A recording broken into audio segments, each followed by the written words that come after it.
Hello and welcome back to UI Chat from the Interface, the monthly show talking about everything Ubiquiti and networking. I'm your host Alex, and this time I'm not joined by Willie Howe. I'm joined by my former colleague, Evan McCann. How you doing, Evan? Good. Happy to be here. Good. Yeah, Willie's had to take off this time, so I figured it would be good to get you on the show this month. Yeah, thanks for having me. Of course.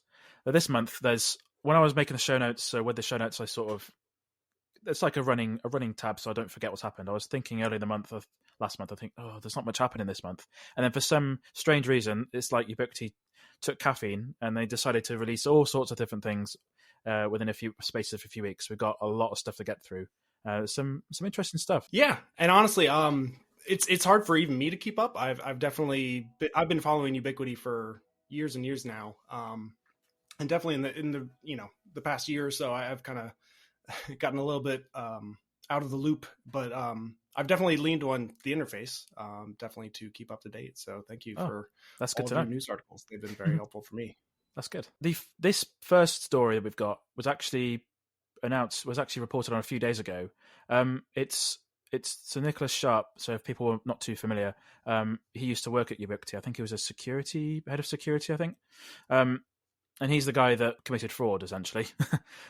He sort of didn't he reverse hack into the UI account system, I think. And it made it seem like, the details are kind of confusing to work through, because there was the kind of initial story that came out, and then there were, I think the big attention grabbing thing was Brian Krebs. He's a well-known security reporter, and he's someone who I've known and followed for a long time, and he's well respected in the community. And he came out with this big post saying, hey, Ubiquiti disclosed this. They were trying to downplay it. They said, we had a breach, nothing to worry about, and tried to kind of push that news out like they probably legally were required to, and kind of minimize and say how, it wasn't a big deal. We're working on getting everything fixed. And then the big bombshell that dropped was Brian Krebs' initial report, which we didn't know at the time was actually the guy that committed the crime was his anonymous source. So there was that initial bombshell saying, hey, this was a bigger deal. The attacker got more data out than Ubiquiti was letting on. He requested, I think, a ransom of 1.9 million. So it was this big messy story. And then I think the following day or shortly thereafter, Brian had another follow-up. And I think that was when it became known that the person that was his, anonymous source, I forget what alias he used. That was the guy that committed the crime. So it was a big messy story to begin with. And it's kind of played out since then. And now, he lied to the FBI, he lied to Ubiquiti, he lied to Brian Krebs, and it sounds like 6 years of jail time. Yeah, so he's been sentenced to. This was May 10th.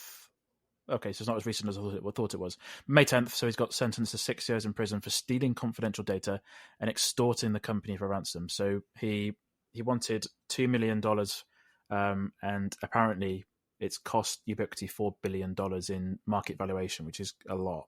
So, especially for a company that size. Yeah, and there's a lot of, the headline's shocking enough, but there's a lot of fun little details that I love, like how he got caught. At least one of the ways was that he was using a VPN. His local internet connection dropped, and as the VPN was reconnecting, Ubiquiti, was able to see his home IP address. Yep. And I'm not sure on the specifics. I think he was even using his own credentials. I'm sure there's, even though he had access to the logs and, all the protections in place and was modifying those, that was part of what he was doing to get this data out. Just one little slip up. That's all it takes. Yeah, for sure. And you've put a little note in the show notes, which is I quite like. So this is from Bloomberg. It says Sharp has asked for no prison time, which is he's Good told luck with that. He's told the judge that the cyber attack was actually an unsanctioned security drill that left Ubiquiti a safer place for itself and for its clients. That's it's a little bit funny.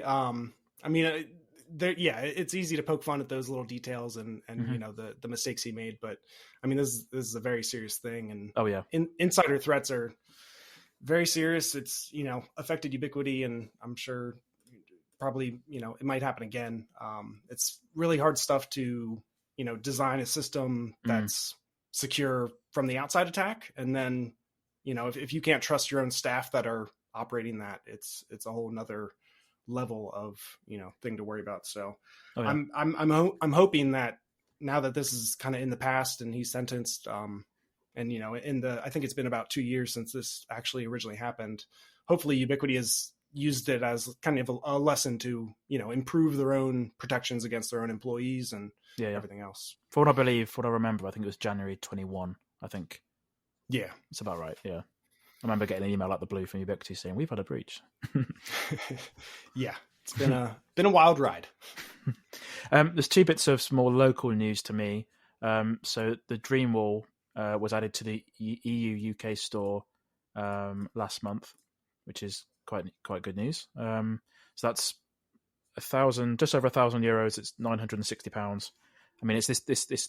Me and Willie discussed it last episode. It's this all-in-one UniFi OS console with all the PoE ports and Wi-Fi built in, and it's an interesting device. But you said it's. I'm curious about the pricing because me as a US guy, we're lucky. We usually get devices first, sometimes exclusively, and it seems like EU, Canada, UK, other territories sometimes get slightly delayed or slightly more expensive. So you said it was what, right around €1,000 or pound? Just over €1,000, yeah. Which I'm not sure on the conversion rate right now, but is that I think it's $799 US. Right. So it seems like it. Yeah. Plus, is that include taxes? I always get confused with that. It does. So that $960 is equivalent to $1,200. So there's a big price increase there. I mean, that's already not a cheap device. No, definitely interesting though. Yeah. It's it's $799 without tax here. So right. Yeah. You're going to be getting one for your house? No. So I've got UDMSE and I've had that for a little while. So then I've got a lab network for hostified videos. So nice. It's all good. Yeah. The Dreamwall, you guys covered it pretty well last time, so I don't think we need to really go into it. But yeah, I agree with what you said. And I think it's interesting, especially if they can kind of get in with home builders and get people to kind of buy into it. But yeah, I don't think that, rack mount equipment is going anywhere. And, I'd be a little wary, building my home network around this proprietary. So far, it's only one device, because Ubiquiti is definitely known to experiment and, move on. So yeah, we'll see how it goes. Yeah. The next story it's about UI Care. So UI Care is like warranty cover essentially. And this has been out in the US for a little while, and earlier last month it's now available in the UK. However, in between writing the article and recording this podcast, it's now not available due to the website redesign, which we'll skip over the UI Care and get straight to the new website because, as I mentioned, UI Care basically got removed with the website redesign. Ubiquiti redesigned their entire website last month. It went live in Canada first, so Cody McCann was the first person to spot it. And it took a few days to come to other areas. But in between starting to record this podcast, they've changed the design slightly again. So me and you were discussing off before the show that the website is very much reminiscent of the Apple website, where the store and how the Apple website used to be, is that the store and the product discovery, it was all combined into one UI.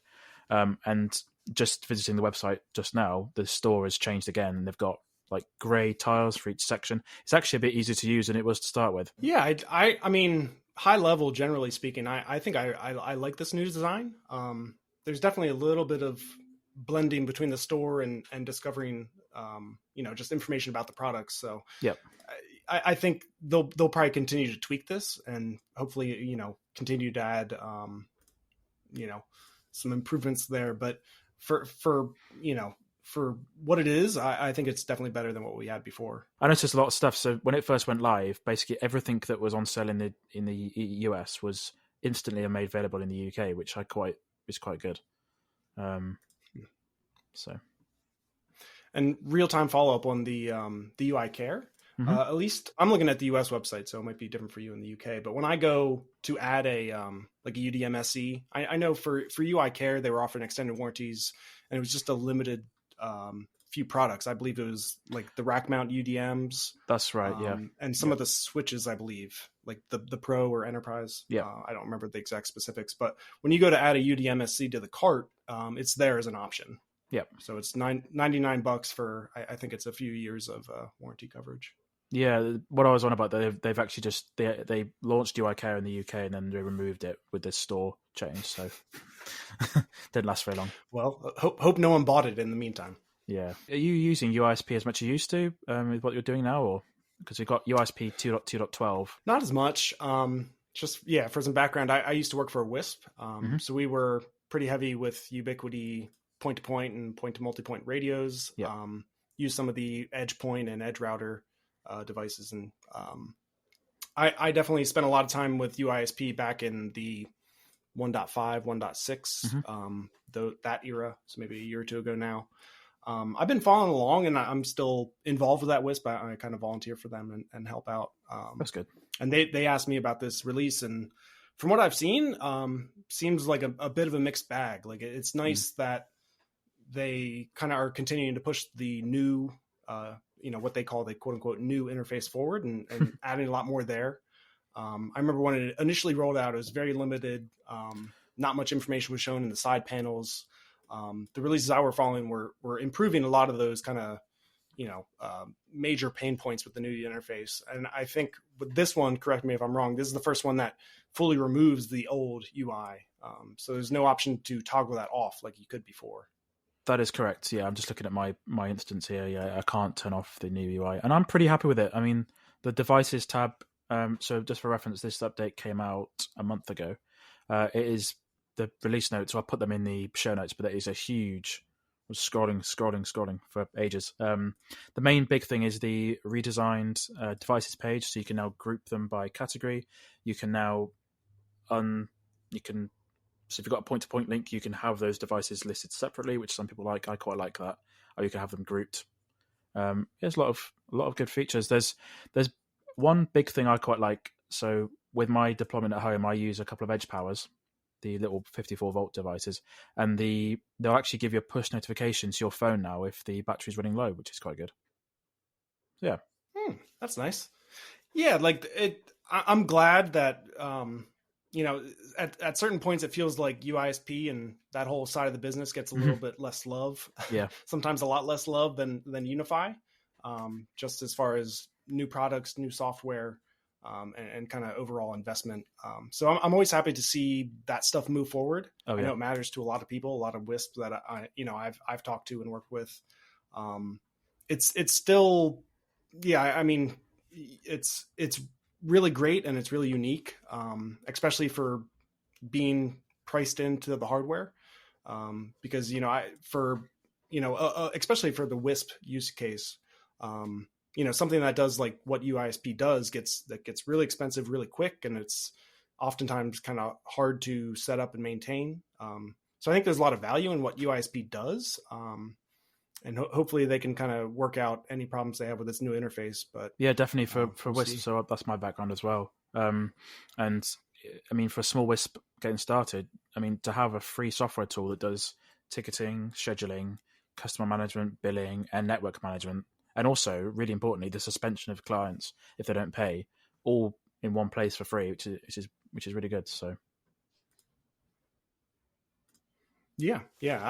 We used some of that. We didn't really do billing through it. I think it's definitely a little bit risky to kind of go all in. But I've heard people have good experience with that.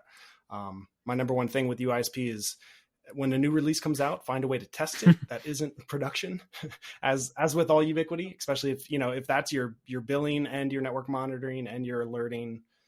Being conservative there is probably a good call, but.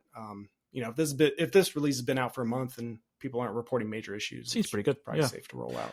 Next thing, so when we mentioned the new website, there's a few things I guess slipped through the net when they were making the website live, and someone on Reddit managed to spot that they accidentally listed a new product called the Peary G4 Doorbell Pro, and this is basically a G4 Doorbell Pro with PoE built in, which is something that everyone's been asking for since the Doorbell came out initially. So it promptly got removed, but we managed to get all the details from Reddit, which is really good.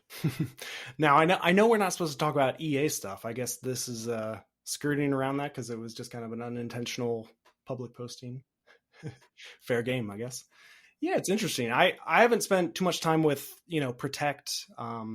I've done, well, actually, like for security cameras, I've worked with UniFi Protect a good amount, but nothing as far as the doorbells and chimes and all that. It's definitely, those are interesting products, but I remember I'm kind of glad that they're making a PoE model, because last time I looked, I was just kind of like curious to, see what because I think they have at least 2 different models. One's a Pro. I can't remember. Yeah, they have the standard original one, which is Wi-Fi, and it only has 1 camera. The Pro one just has an extra camera, basically pointing at packages and things. Right. And that, last time I looked into that, just out of curiosity, I was looking at like, okay, how would I power this? How would I install it? And I remember that I think there was 2 very similar power supplies with different compatible. It was, to the untrained eye, I could see that being a little confusing, whereas PoE is pretty straightforward. So I'm glad that they're rolling that out as an option. Yeah, the Pro Doorbell has 2 ways to power it. The standard one, you can use the Doorbell SPAY connectors, or you could use USB-C, and then that USB-C port can be used for PoE with an adapter. But that adapter is quite large, so where are you gonna store it? So the fact that you just run Ethernet directly to the doorbell, which is really good. And also, there's actually a PDF which I linked in the article, which is still live on Ubiquiti's a CDN. There's a PoE version of the chime as well, which that's really great because you want to place the chime somewhere that might not have good Wi-Fi coverage, and if you can pair it with Ethernet, that's really good. Yeah, I guess the toughest part then is you got to drill a hole and fish a cable out there. Yeah, but the thing is, if they're offering 2 different models for different people, if you do want to run Ethernet, which I would, you can do it, and if you want to use Wi-Fi, you can, which is it's giving some people some choice, which is really good. Yeah. So, and you can always go with the Wi-Fi model, and then that'll help Ubiquiti sell some more APs. UI Chat is proudly recorded using Squadcast. Squadcast provides an easy and robust way to record video and audio podcasts. Use our referral link to help support this as well as future episodes. UI Chat is also proud to be hosted with Castos. Castos provides an easy way to host podcasts and distribute them to all the top platforms, including YouTube. Use our referral link to help support this as well as future episodes. There was, so along with the new website, basically every single product page got some fresh paint, new images, everything. So there was this picture still live on the website. It's the NAS server. Again, Cody from Mac Telecom spotted this, and this is kind of, they put a poll out on Reddit a while back asking, should we make an NVR? They basically said, interesting product idea. How many of you would be interested in UniFi NAS? That's what Ubiquiti said on Reddit about 3 months ago. And there's basically a product image of looks like a Amplify Alien, but white. Yeah, it's interesting. I mean, I'm curious if this is just like a render, or if this is like, kind of a smoking gun or evidence that this is a real product. Definitely interesting. Yeah, it's not sure. Well, I suppose it'd be quite useful for small business, this kind of small NAS device. Not sure how many hard drives you can actually fit in that size device, but it's hard to gauge how big it is. Yeah, especially the form factor is probably the most interesting part from that picture, just because, it does look, roughly like an Amplify Alien. So it's like, I don't think you'd be able to fit a standard 3.5-inch hard drive in there. So does that mean it's 2.5-inch drives, like, like the CloudKey Gen 2 Plus, or is it SSDs or like 10 SD card slots? Like what's the storage story? So I'd be curious. There is a little video on the Flex XG product page, and it's got a little animation next to a Mac Pro, and it looks like it's the same size as a Mac Pro. Okay. Yeah, it's hard to tell scale, and hard to tell the details that matter here. I think it's, again, it seems like Ubiquiti wants to make unify everything. So it used to be network, now it's security cameras, doorbells, home stuff, NAS, whatever UniFi Connect is. I'm still not 100% sure. Yeah. But yeah. UniFi.ui.com website got a bit of a revamp last month. So with the old Gen 1 Cloud Key, the white one, which actually is not supported anymore, and also self-hosted controllers, you had to go to a separate website to view them. So network.unifi.ui.com had a load of old UI, and unifi.ui.com is now looking after old stuff and new stuff. The old network page now redirects to the new one, and you can view your old Cloud Keys and your self-hosted stuff on one website, which is, Yeah, I'm glad they finally addressed that. Network.unifi.ui.com, which is a mouthful. That's been labeled "quote unquote" legacy for a long time. So yeah, we all knew that was coming. I'm glad they finally got around to doing it. Yeah, definitely. Potentially, UniFi Talk might be coming to the EU and UK. So again, the news this episode is pretty much the new website because there's a lot of stuff came from it. Basically, when the new website went live in the EU UK, the phone, everything, all the UniFi Talk products were listed on the UK website with correct pricing and different things. So it might be that that was a mistake, or it might be that soon it should be coming here, which would be good because it went live in Canada earlier this year. Yeah, it seems like their mission this year is get everything everywhere. And this is just part of that. So, I mean, yeah. How do you feel about UniFi Talk? I know you guys talked about it a bit about it last time, but it's something I want to use because we've got a VoIP system already here for our phones, and I've got a Cloud Key that I could use for UniFi Talk, and having local recording done for free, because usually with cloud VoIP systems you have to pay to have recording, and it can add up quite a lot. But if you've got a Cloud Key sitting at home or a UDMSC with a hard drive in it, why not utilize it? And it's basically a free part of UniFi Talk. So I'd be interested to see it when it comes. It'd be good. Right, and the specifics you guys talked about last time, where it's like, what is number porting still isn't there? There's a few things that features that people are looking for. Is that still the case now that it's in the EU and UK proper? Well, it's not. You can't actually buy the phones yet. They're listed, but the software is not available yet. I think in the US, it's a proper flushed out product. You can number port. You can use a third party SIP, and in Canada, I think it's a bit limited. You can't number port just yet, apparently. So it's sort of halfway there. But in the US, it's fully done. So yeah, I can't wait. Still under construction everywhere else. Definitely. We've also got a new camera. So we've got the AI DSLR. I remember when this went EA. They did a YouTube video, which was a public video, so we can talk about what they did.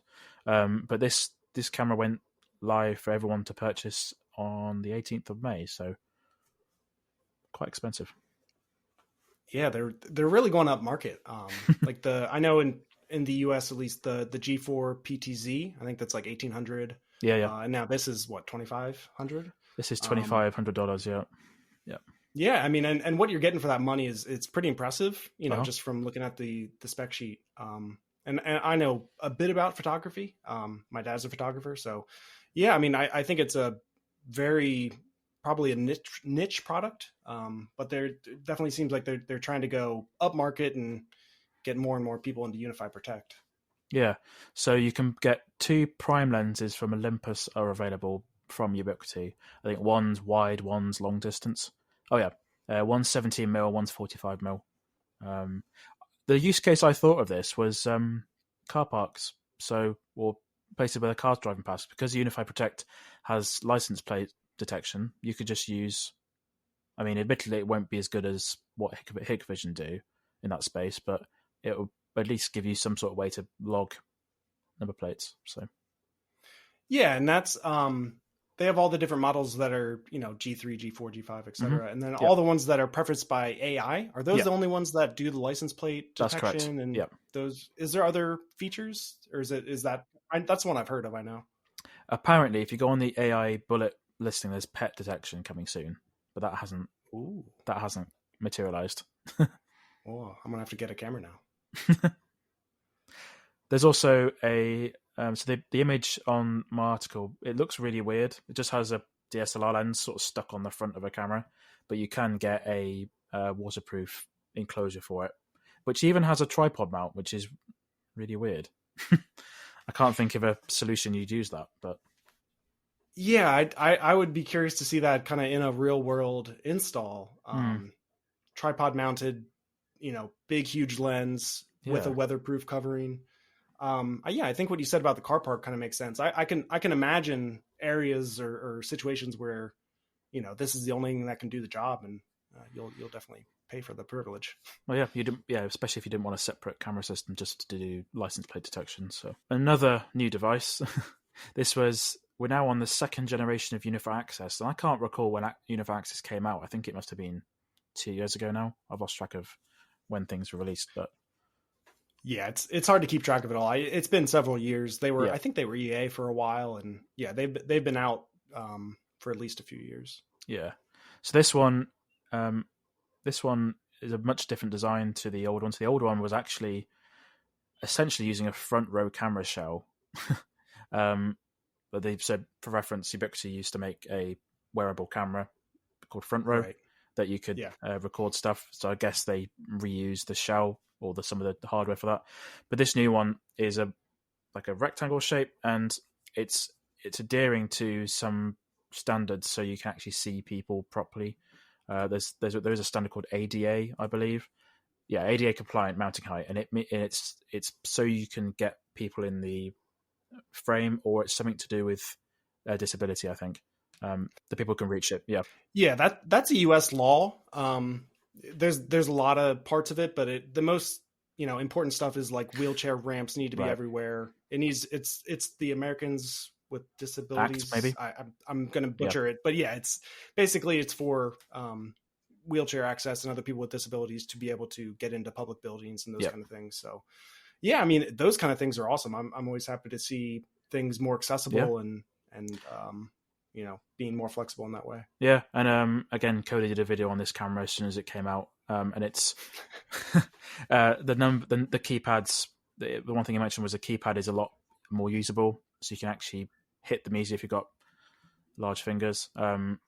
The security camera you can actually see people properly in the frame. It's much more weather resistant, and it's also got a doorbell feature now, which I'm not sure if that's a new feature or not. I'm not too well versed on UniFi Access, but yeah, it looks. Yeah, yeah, me either. And I'm glad for people like Cody that are and that can comment about this stuff. I'd point you to to his video. I'm sure he's going to cover it better than I could. Oh, 100%. Do you know if this is? I'm curious, just because this is the first rollout of the second generation. Do you know, are these kind of like drop-in replacements, like where if you went all in on the first generation devices, is it easy to just swap those out?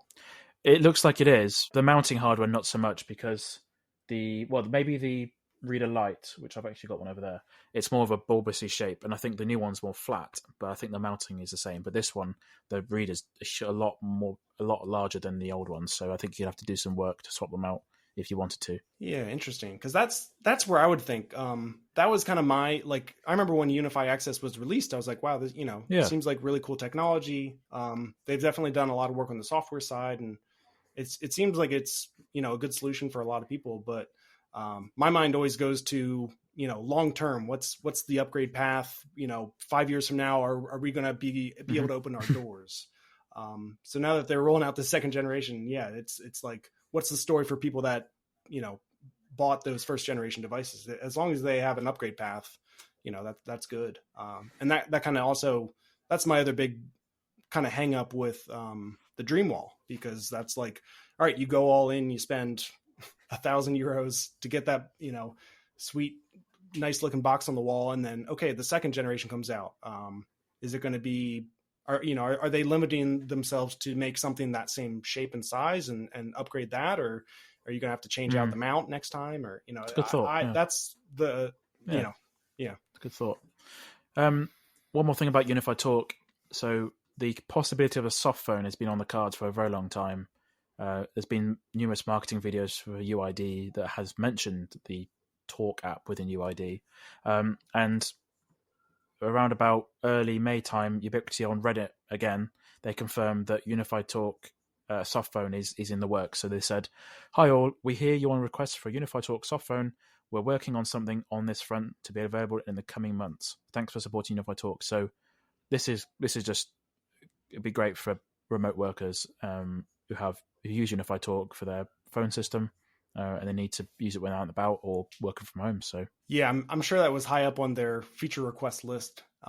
And I love when we get these little nuggets where they comment publicly about things that are upcoming, especially if it's something like this where maybe someone's interested in UniFi Talk, but hey, I'm not going to install this until I have a Softphone. So I like when they kind of address those things publicly and directly. The very last thing we've got on our show notes is the UniFi mobile router or router.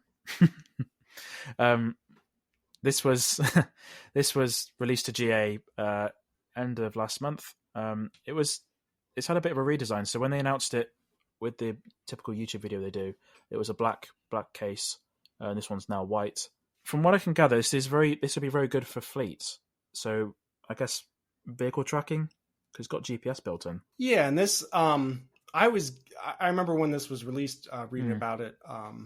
It's interesting. I kind of got it confused in my brain, as tends to happen with Ubiquiti products, where with the I think it's called something different slightly in the UK, but it's UniFi LTE, where it's like that kind of cellular backup connection meant to like plug directly into a UDM or the UniFi network. This is not exactly the same thing, I believe. It's completely different, yeah. Right. And I forget the exact specifics on the different use cases, but this is like a standalone, you're in an RV, you need an internet connection, right? Yeah, so UniFi LTE, there's two models. The one you're on about, the base UniFi LTE, is locked to AT&T in the US. You pay Ubiquiti directly, I think, for that, and it's quite expensive per gigabyte. And you basically can plug that into any UniFi switch port on your network, even if it's in a different part of your campus, for example. And it'll basically make a VLAN tunnel back to the gateway and do backup that way. There's also a UniFi LTE Pro, which is also locked to AT&T in the US, but you can use your own SIM card as long as it's with AT&T. And then in the UK, that one's the only one we've got, and you can use whatever you want. Okay, so those are like the specifics that hang me up about these products, because in the US, being locked to AT&T and being locked to an expensive per gigabyte data plan, I heard a lot of people just say, hey, that kills this product for me right there. I want to be able to use my own SIM card, my own data plan, and not be charged like that. I think it's $15 per gigabyte, at least in the US, which is gets expensive quick. Yeah, but as long as you can find a cheap AT&T plan, I'm not sure if they exist, but you could just use your own SIM card with. Hey man, this is the US telecom industry you're talking about. Nothing's cheap here.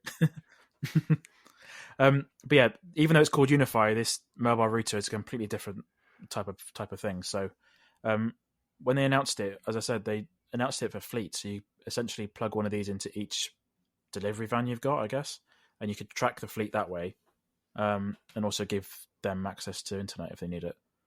Yeah, it's interesting. I definitely don't think I'll be getting one just because of the data plan situation. But yeah, I can definitely see the use case, and like you mentioned, for an RV, for fleets, I could see maybe like I used to work at a convention center, so I know a lot of people would bring like a cell hotspot to run their register. Those kind of use cases. This is definitely an interesting device to look at for that. Yeah, it's got some interesting power options. So you can use USB-C, you can use standard AF-PoE, or you can even use an ATX DC connector, which I guess is probably used in the vehicles. You probably wire that directly into the fuse box. But again, like other 4G LTE devices, it's locked to AT&T in the US, but you can use your own SIM, and again in the EU and UK it's unlocked. So right, at least for the mobile router, just judging by the store page, it looks like you need to use that $15 per gigabyte plan. But yeah, if you can pop your own SIM card and get a big chunk of data from AT&T, that would be definitely more interesting. Yeah, it says bring your own AT&T SIM will be available in July with a mobility cloud subscription. Yeah, okay. As with everything Ubiquiti, see the small print asterisk coming soon, etc. Yeah, it's also got PoE pass through, which is good. Yeah. Oh yeah, I mean you could probably putting aside the SIM restrictions and the data plan cost and all that, definitely seems like a really flexible piece of hardware, especially with the pass through and all the different ways you can power it. I could see it fitting in a lot of different places. Yeah, and even external antennas. So it's got TS9 connectors on the top. You can take the little ears off and plug your own antenna if you want to. Is there anything you're working on for your website, Evan? Because if people don't know, you've got a Ubiquiti networking focused website, evanmccantech.com. I think. Close. It's evanmccann.net. The branding is very generic because that was what I picked 3 years ago, and now I'm just kind of stuck with it. But yeah, it's the URL is evanmccann.net. I do write a lot about Ubiquiti, or at least I have in the past. I've definitely slowed down with it a bit recently, just because of work and life getting in the way. I always try to keep my unified comparison charts up to date. And a lot of the articles I have, are kind of like overviews of access point options and those kind of things. I feel kind of responsible to keep that information up to date so people aren't reading advice from last year. Old stuff. Yeah. And especially as new models come out, adding those. I'll definitely continue to work on those things. As far as, like big reviews, people, reach out to me and ask my thoughts on, new products sometimes. And unfortunately, I don't always have the time to, commit to do those kind of things. I'm definitely trying to get back into it a bit more, but it's just challenging to find the time. Yeah, that's understandable. Yeah, things like that take a lot of time. So thanks for joining me, Evan, on this episode of UI Chat. Again, thanks for filling in for Willie. He'll be back next episode. If people want to find out more about what you do, it's evanmccann.net. That's right, isn't it? Correct. Yeah. And McCann Tech on Twitter. Awesome. So I'll put those details in the show notes. You can find out more about the interface at theinterface.uk. I mean, there's a whole heap of stuff. There's car reviews, there's Ubiquiti news, EV podcasts, and all that sort of thing. So check out theinterface.uk for the latest news and reviews. Yeah, man. You're the busiest person I know, man. You're a machine. And you can find... So my other day job is Hostify. So I produce blogs and support guides and also YouTube videos about Ubiquiti specifically. Find that at Hostify_net on Twitter. Thanks for joining me, and we'll see you again next episode. Yeah, thanks for having me.